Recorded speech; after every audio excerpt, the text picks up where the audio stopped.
এ আব্বা জানেরা, যুবক ভাই, বাস্তব একটি ঘটনা পেলেই মূল আলোচনার দিকে চলে যাইতে চাই।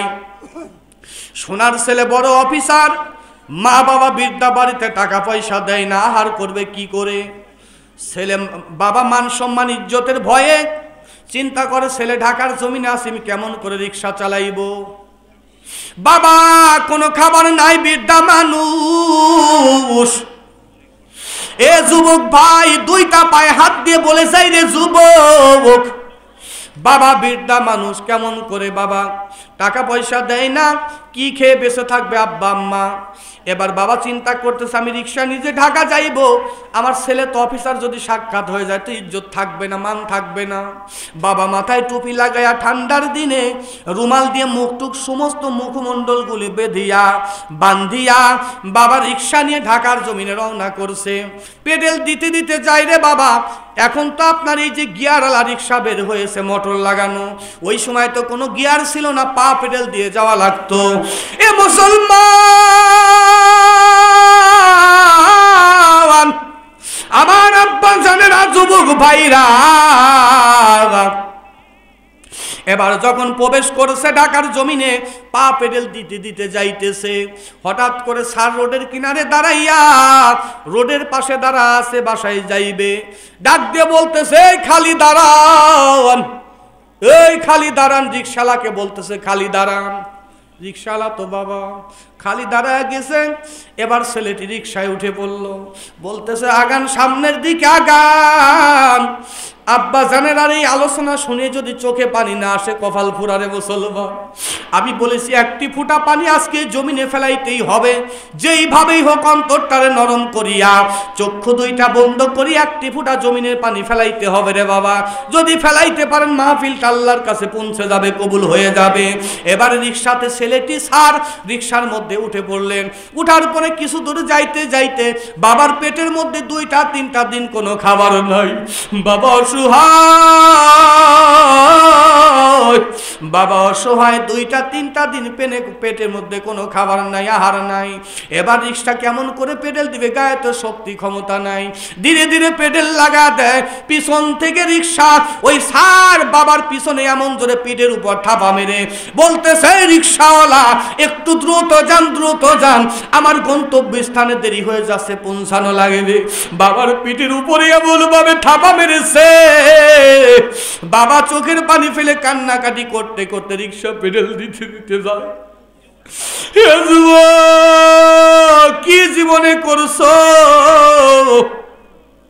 যাইতে যাইতে যাইতে যাইতে গন্তব্যস্থানে যখন পৌঁছে গেল, সার রিক্সা থেকে লাফ দিয়ে নামিয়া মানি ব্যাগ পকেট থেকে বের করে টাকা বের করে হাতে ধরায় হবে। আব্বা টাকা হাতে নেয় না, মুখের দিকে তাকায় আছে আর চোখের পানি ফেলে কান্দে। স্যার ডাক দিয়ে বলে, আপনি কান্নাকাটি করছেন কেন? এই রিক্সাওয়ালা, আপনি এত কান্না করেন কেন, কারণ কি? আরো বেশি কান্না করে আর ডাক দিয়ে বলতেছে, স্যার তুমি কি স্যার হইলা রে? তুমি এমন স্যার হইলা, আজকে বাবার পিঠের উপর এমন ভাবে থাপা তুমি মেরে দিয়েছো, এমন ভাবে তুমি বাবার পিঠের উপর থাপা মেরেছো স্যার। এই থাপাটা আমার পিঠে না মেরে যদি অন্য মানুষের পিঠে মেরে দিতে, এত বড়দোয়া তোমার উপর গজব নাজিল হয়ে যাইতো। বাবা মুখোশ টান দিয়ে, রুমালটা টান দিয়ে বের করে বলে, স্যার দেখেন তো আমাকে চেনেন নাকি, আমি কে? যে মুখটা বের করে বলছে, দেখেন তো আমি কে? স্যার দাঁতে কামড় দিয়ে দবাস করে জমিনে বেহুশ হয়ে পড়ে যায়। ডাক দিয়ে বলে, আব্বা আপনি রিক্সা নিয়ে কেন ঢাকার জমিনে আসছেন গো বাবা? ডাক দিয়ে বলে, স্যার আপনি তো বড় অফিসার, আজ 3টা দিন পেটে কোনো খাবার নাই, 3টা দিন পেটে কোনো খাবার নাই রে।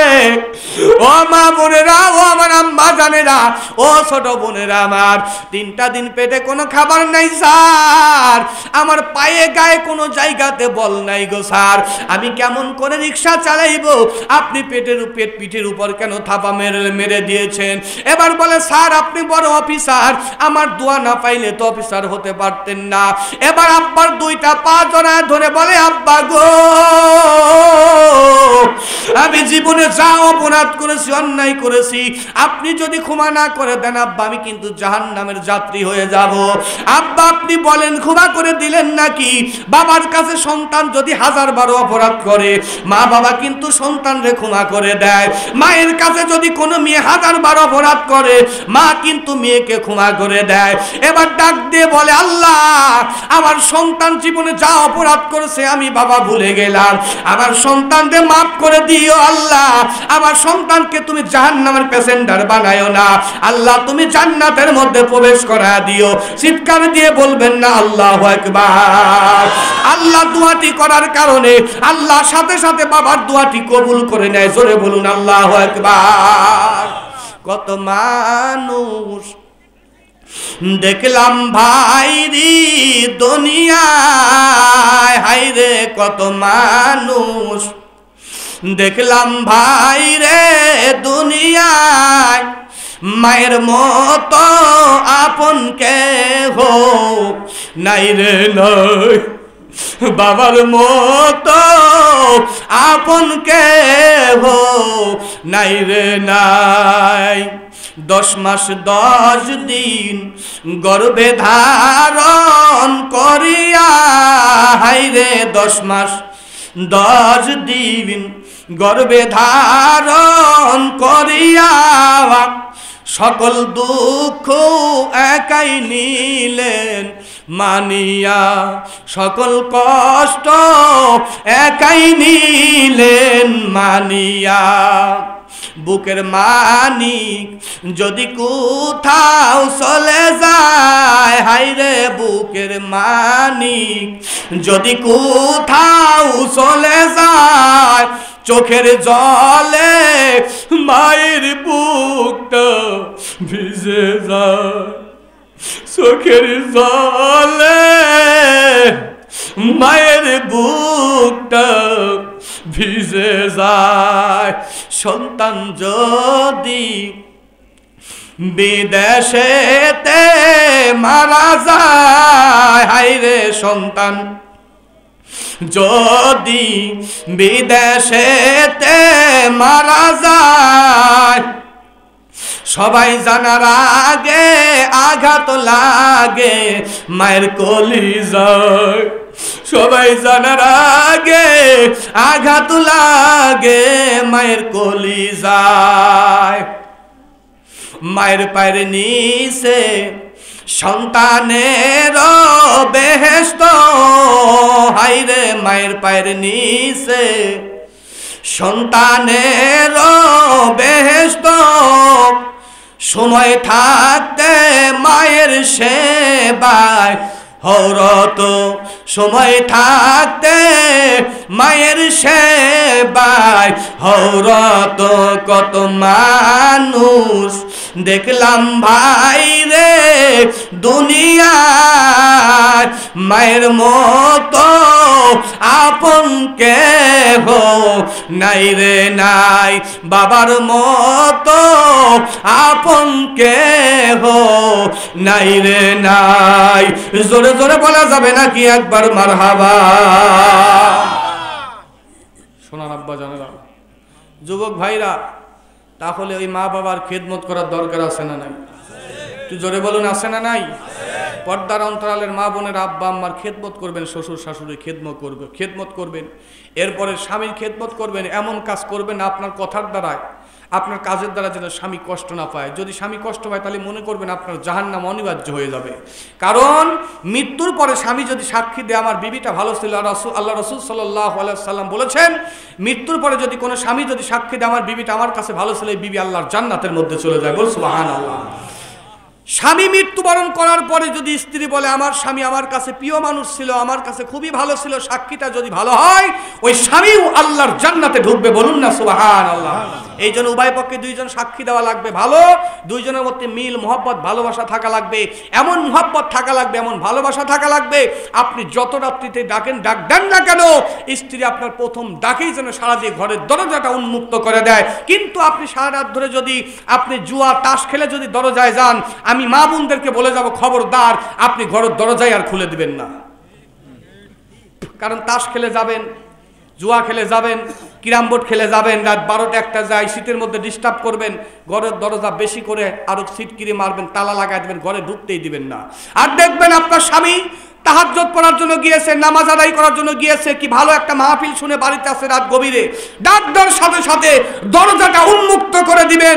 আপনার স্বামী যদি খুশি হয় তাহলে সরাসরি আল্লাহ পাক খুশি হয়ে যাবে, এমন ব্যবহার করা যাবে না। আল্লাহ রাসূল সাল্লাল্লাহু আলাইহি ওয়াসাল্লাম, সোনার বাপজানেরা, যুবক ভাইরা, নবী আমার কোরআন প্রচার করতে যায়, নবী আমার ইসলাম প্রচার করতে যায়। এই পৃথিবীতে ইসলাম কিন্তু বাজান এমনি এমনি আসে নাই, কোরআনটাও কিন্তু এমনি এমনি বাস্তবায়ন হয় নাই। এই পৃথিবীতে কিন্তু আপনার সত্য ধর্ম এমনিতে আসে নাই। নবী আমার কোরআন প্রচার করতে যায়, নবী আমার ইসলাম প্রচার করতে যায়, নবী আমার মানুষদেরকে কালেমার দাওয়াত দিয়া মুসলমান বানানোর দায়িত্ব নবীর আমার। আমার নবী এবার গভীর রজনীতে আমার নবী যখন খাদিজার সঙ্গে বিবাহ হয়, খাদিজা একজন কোটিপতি মহিলা, নবী আমার এতিম, নবী আমার একদম গরিব, নবীর কোনো অর্থ সম্পদ নাই। নবী ওই খাদিজা কোটিপতি মহিলার সঙ্গে বিশ্ব নবীর বিবাহের প্রস্তাব এসে যায়। নবী ডাক দিয়ে বলছে, আপনারা এমন একটি প্রস্তাব দিলেন, খাদিজা কোটিপতি, আমি তো গরিব, আমার কোনো অর্থ সম্পদ নাই, আমার সঙ্গে তো কোনোভাবেই বিবাহ দিবে না। খাদিজা বলে, আমি রাজি, এনার মতো একজন ব্যক্তিকে, দিনের নবীকে যদি বিবাহ করা যায়, আমি খাদিজার জীবনটা আল্লাহ ধন্য করে দিবে। বলুন সুবহানাল্লাহ। এবার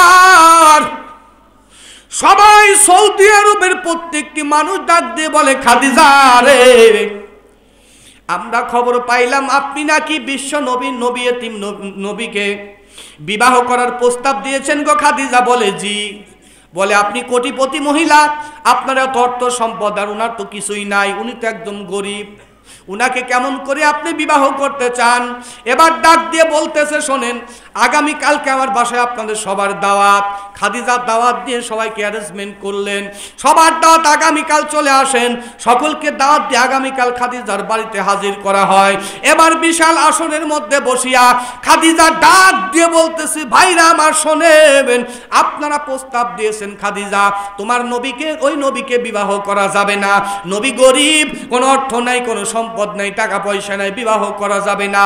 এবার খাদিজা ডাক দিয়ে বলতেছে, শোনেন, আমি হলাম কোটিপতি মহিলা, ধনবতী মহিলা, আর উনি হলেন গরিব, উনার কোনো অর্থ সম্পদ নাই। আমি খাদিজা আজকের থেকে বললাম, আমার সমস্ত অর্থ সম্পদ ওই এই গরিব মুহাম্মদকে দান করে দিয়া, আমি নবীকে মুহাম্মদকে ধনী বানাইয়া, আমি খাদিজা গরিব হইয়া মুহাম্মদকে বিবাহ করতে চাই। সিল্লা বলুন না আল্লাহু আকবার। আর আপনার আমার সমাজ হলে কি হতো? সরকারি চাকরি যেখানে মেয়ে সেখানে, কথা কয় না, সরকারি চাকরি যেখানে মেয়ে সেখানে। 10 লক্ষ টাকা যদি যৌতুক দেওয়া লাগে তাও দেবো, হুজুর চাকরিওয়ালা সওয়াল লাগবে। অনেক জায়গা থেকে ফোন দিয়ে বলে, হুজুর সারা ডিস্ট্রিক্টই তো ঘোরেন, ভালো ছেলে দেখেন চাকরিজীবী, সরকারি চাকরি করে, এত সরকারি চাকরি পাবে কোথায় ভাই? তো বলে, হুজুর গোপন কথা বলি, যদি চাকরির জন্য 10 লক্ষ টাকা দেওয়া লাগে তাও দিব, কিন্তু সরকারি চাকরি হওয়া লাগবে। হা হা। আচ্ছা, এই যৌতুক দেওয়াটা কি জায়েজ আছে? জানি শুনে আপনি এই কাজ করতেছেন, জাহান্নামের খড়ি হয়ে যাচ্ছেন। এ মুসলমান দামরা গরু বেচা কিনা করতেছেন, এগুলি বন্ধ করেন। আল্লাহ রাসূল এই শিক্ষাটা কিন্তু আপনাদের দেন নাই। আল্লাহ রাসূল বিয়ে করলেন, খাদিজা দেখেন সমস্ত অর্থ সম্পদ নবীকে দান করে দিলেন, দিয়ে ধনী বানায়, আর খাদিজা গরিব হয়ে রাসূলকে ধনী বানায় বিবাহ করলেন। এবার বিশ্ব নবীকে বিবাহ করার পর নবী, ইয়া রাসূলুল্লাহ, ইয়া হাবিবাল্লাহ, নবীকে বিবাহ করার পরে নবী আমার ডাক দিয়ে বলে, খাদিজা, এ খাদিজা, আমি নবী তো বাড়িতে বসে থাকতে পারি না, আমার তো অনেক কর্ম আছে, কর্মসূচি, আমি কোরআনের দাওয়াত দিতে যাইব, ইসলাম প্রচার করতে যাইব, কিন্তু তোমাকে বলে গেলাম আমার এটা জীবনের কিন্তু শেষ সাক্ষাৎ হতে পারে। এমন জায়গা কোরআন প্রচার করব, বেঈমান কাফের নেতাদের মধ্যে কোরআন কিন্তু আমি প্রচার করব। এ মুসলমান, বাংলার জমিনে এই রকম বেঈমান কাফের মুনাফিকের মধ্যে আমাদেরও কোরআন প্রচার করতে হয়। এবার নবী বিদায় হইয়া অনুমতি নিয়া যখন নবী রওনা করে, গভীর রজনীতে, গভীর রাত হয়ে যায়। সোনার বাপ জানেরা, যুবক ভাইরা, গভীর রজনী হয়ে যায়। খাদিজা তাকায়া থাকে আর বলে, কই হুজুর কই? রাত গভীর হয়ে গেল, ফিরে তো বাসায় আসে না, কারণটা কি?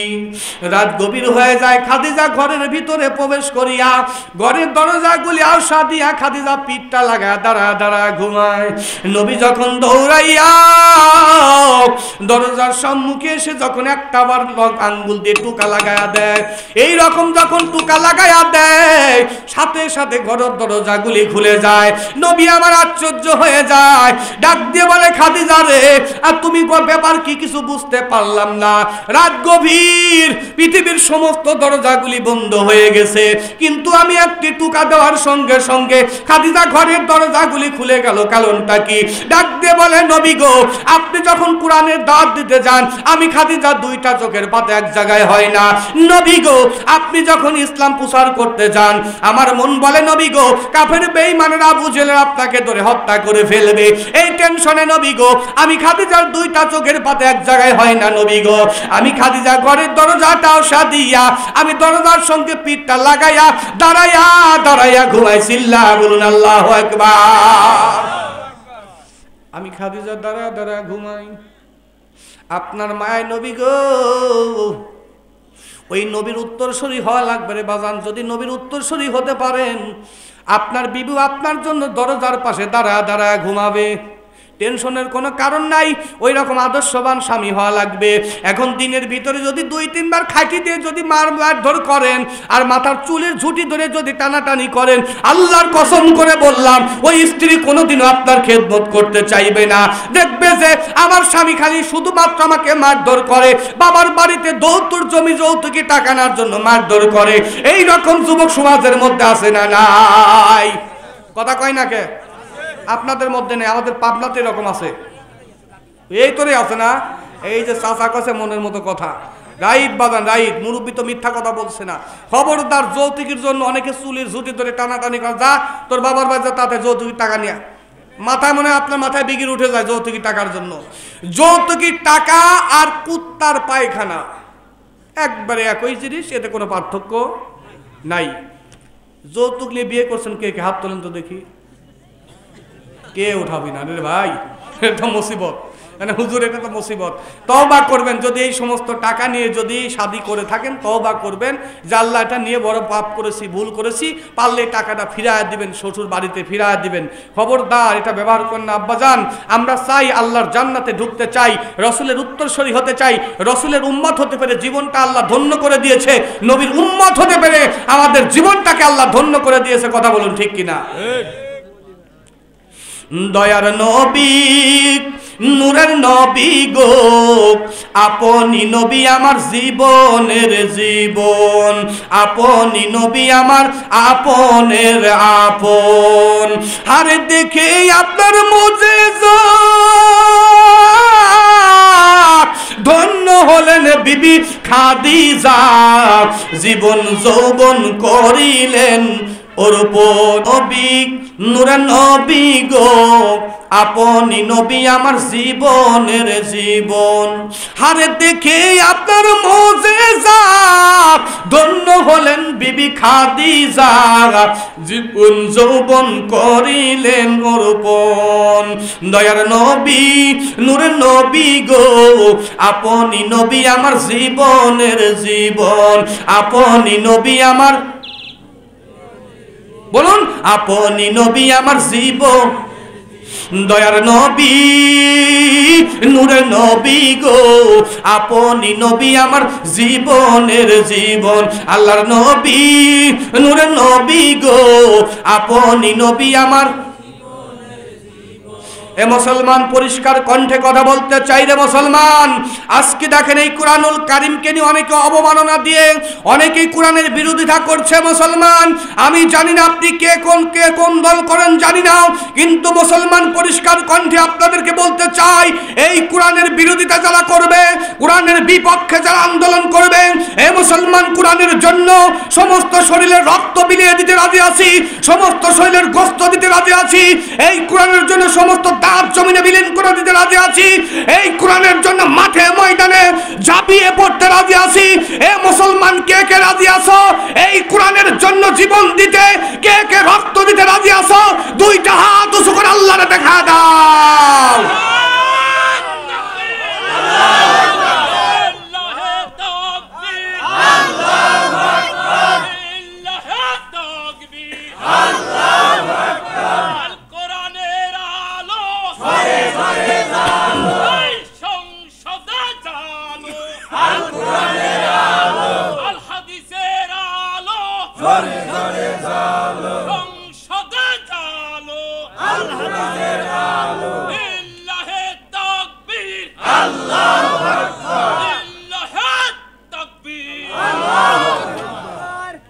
এ মুসলমান, বাংলার বীর মুসলমানেরা, এ তাওহীদ জনতারা, এখন কিন্তু বাংলার জমিনে আর ঘুমানোর কোনো সময় নেই, এখন বাংলার জমিনে আর ঘুম পাড়ানোর কোনো টাইম নেই। এ মুসলমান, জাগ্রত হওয়ার সময়।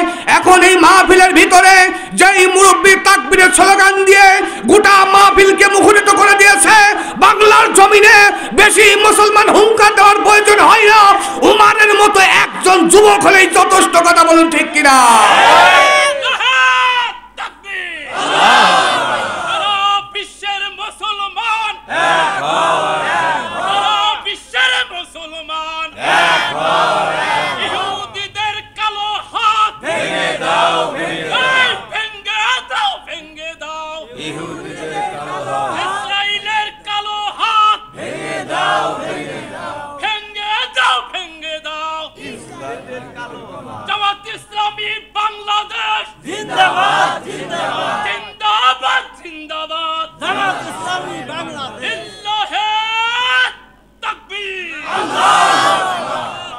যাক, আলহামদুলিল্লাহ, মার দিলে এরম মারি দেওয়ার দরকার। মার না দিয়ে গাও গরম না হলে তো আসলে মাঠ জমে না। এ মুসলমানেরা, এই মুসলমান জাতি এমন একটি জাতি, জেনে রাখবেন। আমি আপনাদেরকে পরিষ্কার কণ্ঠে কথা বলতে চাই, মুসলমানেরা, এই মুসলমানেরা যখন কাফেরদের সাথে যখন যুদ্ধের মোকাবেলা করেন, কাফেরদের 1000 কাফের নেতাদের হাতে শুধুমাত্র অস্ত্র নিয়ে দাঁড়িয়েছিল, মুসলমানের হাতে একটি লগি বইটা কোনো অস্ত্র ছিল না, কোনো বন্দুক ছিল না। মুসলমানের শুধুমাত্র ইমানি পাওয়ার, ইমানি মজবুত ক্ষমতা পাওয়ার থাকার কারণে এই মুসলমান 1000 কাফেরদের সামনে দাঁড়াইয়া একটাবার বাঁকা ফাঁকা বীর, মুসলমানের প্রধান হাতিয়ার হচ্ছে তাকবীর। মুসলমানের একটাবার মাথার পাগড়ি খুলে মাথায় বেঁধে একটাবার নারায়ে তাকবীর স্লোগান দেওয়ার কারণে কাফেরদের হাতের তরবারি আল্লাহর জমিনে ঝরঝর করে পড়ে গিয়েছিল। সেই মুসলমান আমরা, আমাদের পর বাংলাতে কম হবে না, হবে না, হবে না। কথা বলুন ঠিক কিনা? সম্মানিত প্রিয় ভাই, অনেক জুলুম নির্যাতন করেছেন মুসলমান জাতিকে, আর মুসলমান জাতি জুলুম নির্যাতনের শিকার হতে চায় না। 5ই আগস্টে মুসলমান জাতিরা ঢাকার জমিনে কি ইতিহাস ঘটেছিল? ঢাকা যাত্রাবাড়িতে পুলিশ প্রশাসনরা গুলি করে করে যাদেরকে ডাইরেক্ট পাখির মতো গুলি করে করে হত্যা করে দিয়েছে। এ মুসলমান, এই বাংলার জমিন স্বাধীন হয়েছে মুক্ত ভাই রক্তের বিনিময়। এ মুসলমান, বাংলার জমিন স্বাধীন হয়েছে আপনার আবু সাইদ ভাই রক্তের বিনিময়। বাংলার জমিন স্বাধীন হয়েছে মালিক ভাই রক্তের বিনিময়। বাংলার জমিন স্বাধীন হয়েছে আমাদের পাবনার জাহিদ ভাই রক্তের বিনিময়। বাংলার জমিন স্বাধীন হয়েছে আমাদের পাবনার নিলয় ভাই রক্তের বিনিময়। এই বাংলার জমিনে কোন নাস্তিক, কোন মোরতাজ, কোন বেঈমানকে আর জনগণ দেখতে চায় না। কথা বলুন ঠিক কিনা? সম্মানিত প্রিয় ভাই, অনেকের রক্তের বিনিময়ে, লক্ষ হাজার তাওহীদি জনতার রক্তের বিনিময়ে বাংলাদেশ স্বাধীন হয়েছে। 5ই আগস্টে মাননীয় খুনি হাসিনাকে বলা হয়েছিল, উনি চেয়েছিল 3টা মাস আমাকে সময় দেন, আপনার কোনো সময় আর নাই। আল্লাহ পাক বলেছে, এ হাসিনা, জীবনে এত জ্বালানে জ্বালাইছো, এত নির্যাতন করেছো, আলেমদেরকে ফাঁসির কাস্টে ঝুলা দিয়েছো, তাদেরকে বিনা কারণে হত্যা করেছো, বিনা কারণে ফাঁসির রশিতে ঝোলা দিয়েছো, মুফতি আমির হামজা ভাইকে জেলে ঢুকা দিয়েছো, আল্লামা দেলোয়ার হোসেন সাঈদীকে জেলে ঢুকা দিয়েছো, মামুনুল হককে জেলে ঢুকা দিয়েছো, রফিকুল ইসলাম মাদানিকে জেলে ঢুকা দিয়েছো, কাজী ইব্রাহিমকে জেলে ঢুকা দিয়েছো, বিনা অপরাধে বিনা কারণে যাদেরকে লাল কারাগারের মধ্যে বন্দী করেছো। এই হাসিনা তোর টাইম আর বাংলার জমিনে হবে না। আমাকে 3টা দিন সময় দেন তাও হবে না, আমাকে 3 ঘন্টা সময় দেন তাও হবে না, লাশ পর্যন্ত 45 মিনিট সময় দিয়ে এমন ভাবে বাংলা থেকে জনগণ বিদায় করেছে, এই রকম পৃথিবীর ইতিহাসে কোন সরকার পালন করে নাই। কথা বলুন ঠিক কিনা? সম্মানিত প্রিয় ভাই, এত কষ্ট বুকে নিয়ে ওয়াজের প্যান্ডেল আলোচনা করতে গেলে বলে হুজুর আপনার ওয়াজ করা লাগবে না, নেমে যান। আজকে মুসলমানের রাষ্ট্রে 95% মুসলমানের দেশে চোরদের বিরুদ্ধে কোনো হামলা মামলা হয় না, ডাকাতদের বিরুদ্ধে কোনো হামলা মামলা হয় না, এরপরে সুদখোরের বিরুদ্ধে হামলা মামলা হয় না, যারা লক্ষ লিটার লিটার তেলের বোতল খাটের নিচে রাখে তাদের বিরুদ্ধে হামলা মামলা হয় না। শুধু হামলা মামলা নামাজি ব্যক্তিদের হামলা মামলা হয়, আলেমদের হামলা মামলা হয়। কথা বলুন ঠিক কিনা? সব বিচার জনগণ দেখবে, সময় বেশি দূরে নাই। এখন ইসলামী রাষ্ট্র কায়েম হলেই ইনশাল্লাহ কোরআন দেখে দেখে হাত একটা করে কোপ আর হাত নাই করে দেওয়া। কোরআনুল কারীমের ভিতরে আয়াত দিয়ে আল্লাহ পাক জানা দিয়ে যারা চুরি করবে, চোর হবে, তাদের হাত কোপ দিয়ে কেটে দাও। কথা বলুন ঠিক কিনা? আসুন সম্মানিত প্রিয় ভাই, এখন আমি যে কথাটি বলতেছিলাম আমি আপনাদের খেদমতে আরজ করে বলবো, সময় সংক্ষিপ্ত আকারে চলে আসছে, আর অল্প 20-22 মিনিট সময় আছে। এই সময়টুকু আপনারা থাকবেন তো? সকলে থাকবেন তো? নারে তাকবীর, লিল্লাহি তাকবীর, নারে তাকবীর। সকলেই আখিরি মুনাজাত পর্যন্ত থাকবেন তো? কারা কারা থাকবেন না 2টা হাত উঠান। ওই দেখেন কি পতাকা উঠাইলে রো বাবা, সারাক্ষণ ওয়াজ করে এই পতাকা উঠাই দিলা, না বুঝে বাতান হাত তুলেছে। আল্লাহ কবুল করুন। সকলে বলি আমিন, আর জোরে বলি আমিন। আসেন সোনার বাপজানেরা, যুবক ভাইরা, আমি আপনাদের খেদমতে আরজ করে বলবো। এবার আমি যে কথাটি বাজান বলতেছিলাম, দরজা খুলে দেয় চিন্তা করে, হারে তুমি কেন ঘুমাও না? বলে নবী গো আমি ঘুমাবো কেমন করে, টেনশন চিন্তায় তো ঘুম আসে না। নবী আমার ডাক দিয়ে বলতেছে, খাদিজারে তুমি তো আমার জীবন সঙ্গিনী, তুমি 45 বছরের বিধবা, আমি 25 বছরের একজন নেতা, 25 বছরের নবী। এবার খাদিজা ডাক দিয়ে বলতেছে, হুজুর আমার জীবনে একটি প্রস্তাব আপনাকে দিতে চাই। বলে কি? ডাক দিয়ে বলছে, হুজুর আমার যখন মৃত্যুবরণ হয়ে যাবে হুজুর, আমার কবরটা আপনার কবরের পাশে কি দেওয়া যাবে না? হুজুর মৃত্যুর পরে, আমার মৃত্যুর পরে কিন্তু হুজুর আপনার গায়ের জুব্বাটা আমাকে পরিধান করায় দিবেন, আমার জানাজা নামাজটা আপনি আদায় করায় দিবেন। হুজুর আমার কবরের ভিতরে আপনি নেবে, আমাকে কবরের মধ্যে শোয়া রাখবেন। নবী আমার ডাক দিয়ে বলতেছে, খাদিজারে তুমি আমার গায়ের জুব্বা নিয়ে, এই জুব্বার বিনিময়ে তুমি কি লাভবান হতে পারবা? উপকার কি হবে? ডাক দিয়ে বলে, নবী গো হুজুর আপনার জুব্বার বিনিময়, আপনার জুব্বার বরকতে আল্লাহ কবরের আযাবটাও তো বন্ধ করে দিতে পারে। চিল্লা চিল্লা বলুন মারহাবা। এবার একদিন খাদিজা ফজরের নামাজ পড়িয়া মুরাকাবার হালতে চলে গেলেন রে বাবা। এ আব্বা জানেরা, যুবক ভাইরা, ও পর্দার অন্তরালে আমার মা বোনেরা, খাদিজা এবার নামাজ, ফজরের নামাজ পড়িয়া মুরাকাবার হালতে বসে গেল। বসিয়া চক্ষু 2টা বন্ধ করিয়া চোখের পানি ফেলে ফেলে কান্না করতেছে। এবার এমন ভাবে কান্না করতেছে, খাদিজার গর্ভে থেকে কিন্তু খাতুনে জান্নাত ফাতেমা, যেই ফাতেমা যুবতীদের জান্নাতের সর্দারিনী হবে মা ফাতেমা, আর যুবকদের জান্নাতের সর্দারিনী ইমাম হাসান হুসাইন হবে। এবার ফাতেমা দেখে আমার মা চোখের পানি ফেলে কান্না করতেছে, ডাক দিয়ে বলে, আম্মু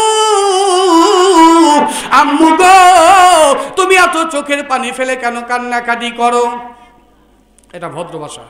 এই যে আম্মু শব্দটা কিন্তু বর্তমান শহর অঞ্চলে আম্মু শব্দটাই কিন্তু বেশি ব্যবহার হয়, কিন্তু আম্মুর চেয়ে মা শব্দটাই বেশি দয়াময়ের ডাক। কথা বলুন ঠিক কিনা? আপনি মা বলে যত ডাকবেন তত মায়া বাড়বে, মোহব্বত বাড়বে। কিন্তু বর্তমান ডিজিটাল একটু ধনী হলেই, ফ্ল্যাট বাড়িঘর হলেই বলতেছে আম্মু, আব্বু কোথায় আছো? স্বামী যদি বলে অমুকের আম্মু এইদিকে আসো, আর এসছি তো বাবা এসছি, কিছু সময় আম্মা জানা স্বামীকে বাবা বলে ফেলতেছে, এত ভদ্রতায় হয়ে গেছে সমাজটা। এরছি তো বাবা, এরছি। কত মা বোনের আছে দেখবেন, দুই ঠোঁটের লিপস্টিক লাগায়া ঠোঁটের সাথে লাগায় লেগে যাবে, যদি হা করে বলে আসছি তো বাবা আসছি। এ আবার কোন ফেরকায় কোন জামানায় বলে আসছি বাবা? লিপস্টিক নেওয়া কি কোনো হাদিস, কোনো দলিলি জায়েজ আছে? লিপস্টিক নেওয়া যাবে? আপনি লিপস্টিক নিয়ে এমনি ঠোঁটের দিক যুবকরা টাকা পাগল হয়ে যায়, আবার লিপস্টিক নিয়ে আবার আপনি রিসেন্ট টানাইছেন, লাল দিছেন, তাতে চোখে তাড়াতাড়ি পড়ে। হাই রে বেদব, হাই রে বেদব, হাই রে মুসলমান সমাজ। এ আম্মা, আপনি লিপস্টিক ব্যবহার করতেছেন, নেল পালিশ ব্যবহার করতেছেন, এরপরে দেখবেন আবার কিছুদিন দেখলাম হাতের চারায় আপনার মেহেদি ব্যবহার হয়, এখন পায়ে আবার মেহেদি ব্যবহার হয়। পায়ের তালু তুলি দিয়ে কি যে একটা নোদন লেগে যায় ভাই। অনুষ্ঠান বাড়িতে যাবে, বিবি এমন সাদা সাজে, ময়দার লাগাল সেজে অনুষ্ঠান বাড়িতে চলে যাচ্ছে।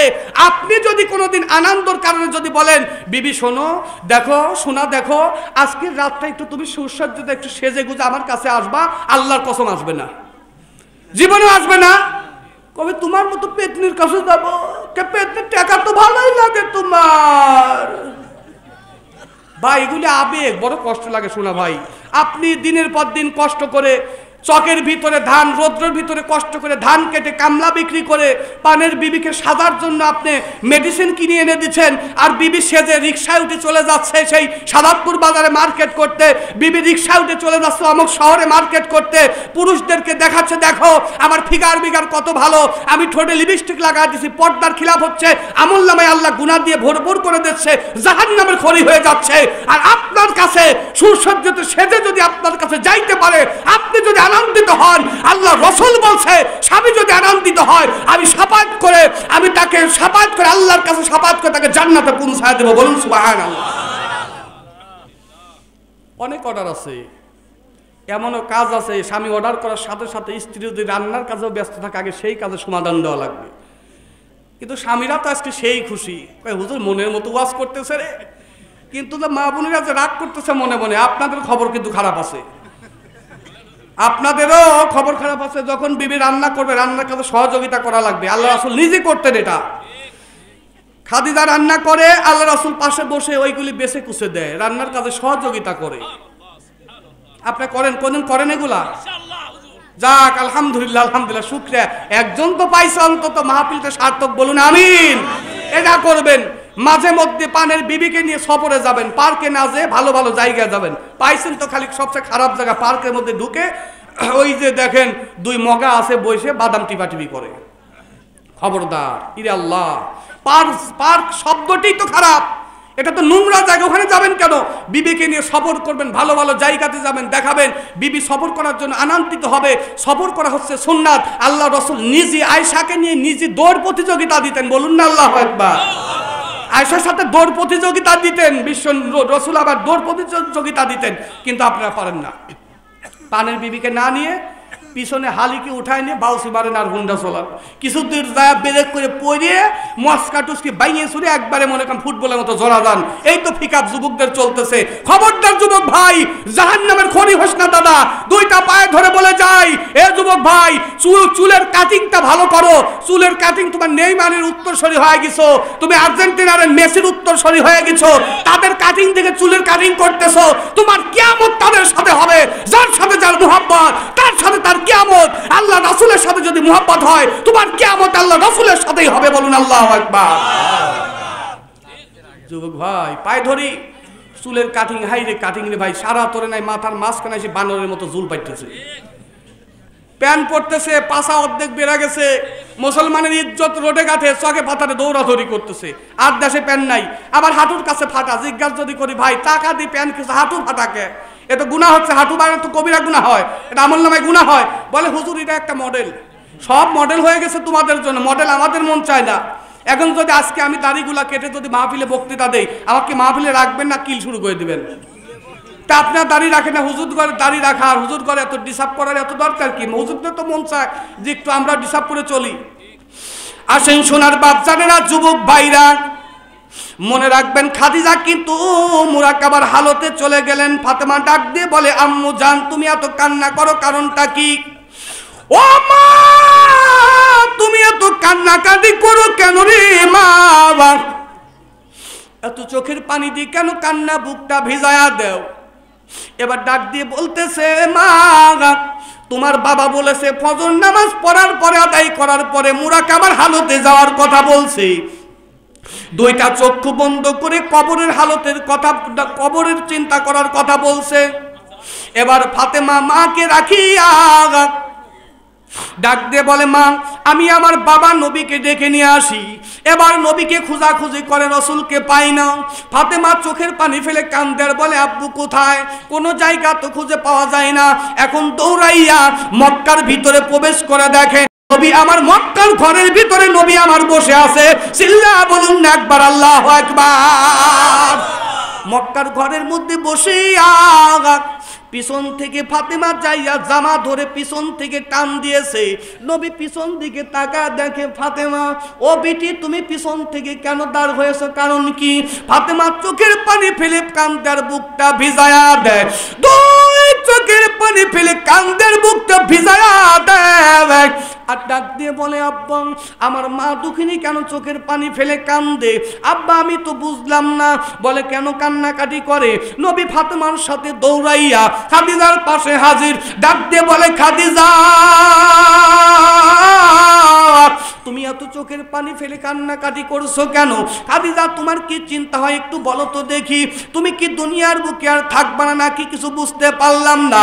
এবার খাদিজা বলতেছে, নবী গো আমি খাদিজা অটোমেটিক কেমন যেন খারাপ একটি অনুভব হয়, কেউ যেন শরীরের মধ্যে খারাপ লাগতেছিল। নবী আমার ডাক দিয়ে বলতেছে, খাদিজা তুমি তোমার পবিত্র জবান থেকে পড়ে নাও কালেমা লা ইলাহা ইল্লাল্লাহু মুহাম্মাদুর রাসূলুল্লাহ। যে কালেমা পড়ার তালকিন দিয়েছে রে বাবা, নবী আমার কালেমা পড়ার তালকিন দেওয়ার সাথে সাথে খাদিজা কালেমা পড়ার সঙ্গে সঙ্গে মৃত্যু হয়ে গেল। মৃত্যু বরণ করার সাথে সাথে বাদাম যে বিশ্ব নবী আমার আখিরি জমানার পয়গম্বর, নবী আমার বলছে মৃত্যুর সময় যদি কারোর জবান থেকে কালেমা নসিব হয়, ওই ব্যক্তি আমার আল্লাহর জান্নাতের মধ্যে প্রবেশ করবে। জোরে বলুন সুবহানাল্লাহ। শেষ বাক্য কালেমা বের হয়ে যায়। এবার অধর নয়নে ফাতেমা কান্দে আর বলে, মা আপনার ভালোবাসা পাইলাম না, মা আপনার মুহাব্বত পাইলাম না, আপনার আদর আপনার সোহাগ পাইলাম না, আপনি এতিম করে বিদায় হয়ে চলে গেলেন গো মা। এবার নবী আমার ওই যে নবীর কাছে ওসিয়াত করেছিলেন, হুজুর আপনি আমার জানাজার নামাজটি পড়ায় দিবেন। হুজুর গো আপনার গায়ে জুব্বাটি আমি খাদিজার গায়ে পরিধান করা দিবেন। আর একটি কাজ হুজুর, দাফন করে সবাই কিন্তু চলে যাইবে। নবী গো আপনি কিন্তু কবরের পাশ থেকে যাবেন না কেন? খাদিজা যাওয়া যাবে না কেন? বলে নবী গো যখন দুইজন ফেরেশতা যখন কবরের ভিতরে প্রবেশ করবে, যখন আমাকে প্রশ্ন করবে নবী গো, আমি যদি প্রশ্নের জবাব যদি না দিতে পারি কবরটা জাহান্নাম হয়ে যাবে নবী গো। আর যদি প্রশ্নের অ্যানসার যদি না দিতে পারি, আপনি নবী ওখানে থেকে অ্যানসার দিয়ে দিবেন নবী গো। আমার নবী তিনটা কাজে সহযোগিতা করে। নবী আমার জানাজার নামাজটি সমাপ্ত করিয়া দ্রুত দেরি না করিয়া, আমাদের সমাজে দেখবেন মহিলা মানুষ যদি মারা যায় চতুর্দিক দিয়ে মাইকিং শুরু হয়ে যায়। মহিলা মানুষ মারা গেলে অনেকেই দেখতে আসে, অনেক সময় দীর্ঘ সময় পরে দাফন করে। দেরি করা কিন্তু বাদান ঠিক না। যত দ্রুত আপনি কবরে পৌঁছায় দিবেন, এটা মৃত ব্যক্তির জন্য কিন্তু লাভ হবে বাবা। এবার নবী আমার জানাজা দিয়া এবার গায়ে থেকে জুব্বাটা নবী খুলিয়া খাদিজাকে পরিধান করাইয়া দিয়া কবরের মধ্যে দাফন করাইয়া সকলেই চলে যায়। নবী কবরের পাশে বসে থাকে। একের পর এক সময় চলে যাচ্ছে, রাত আসে, সন্ধ্যা ঘনিয়ে আসে, কবরের মধ্যে কোনো আওয়াজ শোনা যায় না।